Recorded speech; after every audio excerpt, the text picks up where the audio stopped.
Hey guys, Fran here from Officially Fran, and I thought I would make a quick video on my garden design, my garden goals, and where I am in it so far. So do me a favor, hit the like button, don't forget to subscribe or wherever that stuff is, and come along on the journey and let me show you what my goals are for my garden. Let's go. DIY do it yourself, huh? Hey, DIY do it yourself, huh?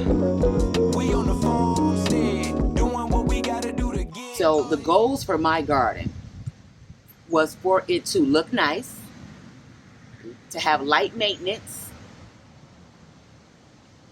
self-watering, which is also a part of the light maintenance.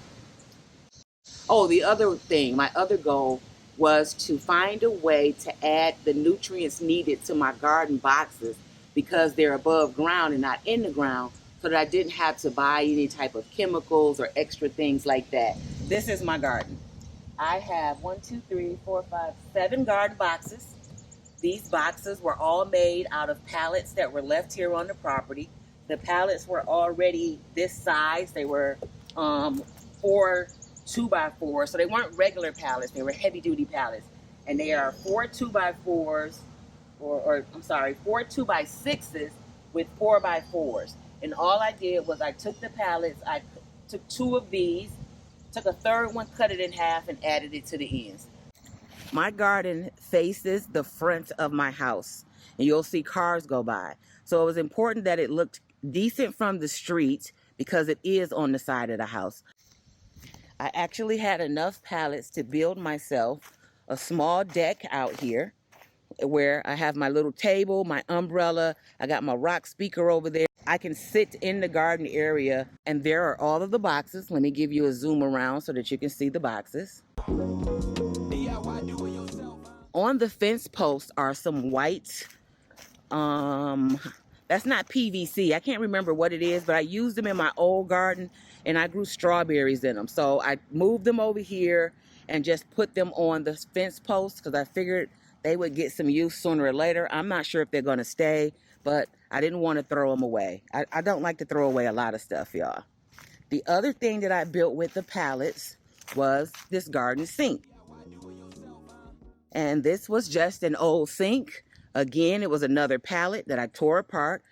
This pallet was longer. I did not cut any of these boards. The only boards that got cut to make this sink were the end pieces and the bracing pieces. Everything else I left the way that it was because I was trying to make it easy, and I think it came out really nice. This sink has a quick connect on it to put the water hose on it, and I still have to just hook up the outlet so that the water can flow down. And here is just some hardware cloth that's black.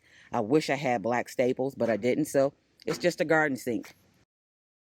So the plan is to dump gravel in this whole area, and that takes care of one of my maintenance things. I should not have to weed or do anything because of the extra thick ground covering that I'm using and then going with the rocks. I wanted some color on the boxes because I wanted it to match the house, and our house is black. But I didn't want to be out here painting. I didn't want to be staining. I didn't want to be touching these things up with paint or stain every 3 years because then I had to get in all the cracks and all of that stuff, and I just didn't want that. So I went with the burning of the boxes, and they're all burned up.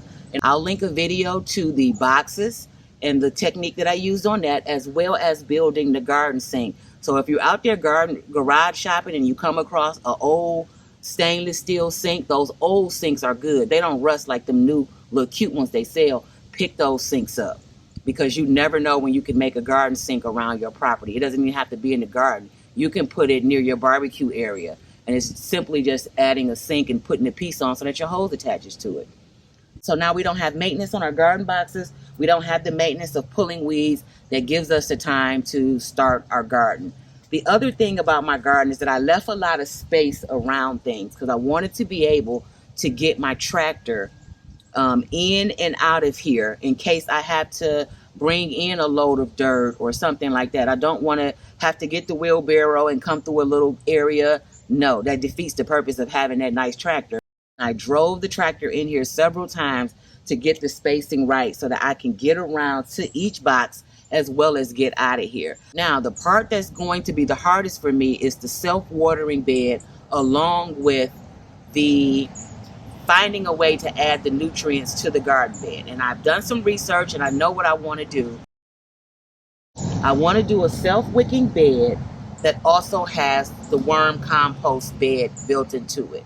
So if I can get those two beds up and going, then I can try that out, and then I'll know for next growing season, next April, that I can get the rest of these boxes going. There's a lot to do before we actually get to growing anything, and I just want to say it's okay. It's okay to not jump in because it's garden season and everybody's gardens are going, and throw yours together. Because if you don't want to have to do it over and over each year, or even if you've had a garden before, you already know the things that you don't like. And so it's easier just to take your time and do it the way that you want the first time. And then after that, you can make adjustments. And for me, it was, I had so many other things to do here on the farmstead, so rushing to do the garden just wasn't going to be it. I will link the videos to the building of the garden sink as well as the garden boxes. Don't forget to like and subscribe. We'll see you in the next video. Thanks for watching Fran at Officially Fran. Looking like the Hamlets, this is luxury, the way the universe loving me. We got chickens in the coop, DIY, learn how to do anything you want to. Believe in something, make the move.